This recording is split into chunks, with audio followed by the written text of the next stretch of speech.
तर कोकणात आल्यापासून पहिल्यांदाच आम्ही बाहेर पडतो आहे कोकण फिरण्यासाठी.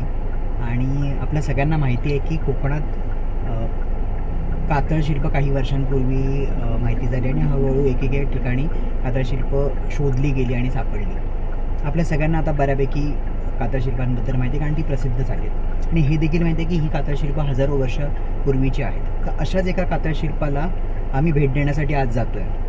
आणि ते कातळशिल्प कोणतं आहे किंवा काय आहे हे मला वाटतं तुम्ही जास्त चांगल्या प्रकारे ओळखू शकता. एक हिंट म्हणून ही एक गोष्ट आहे.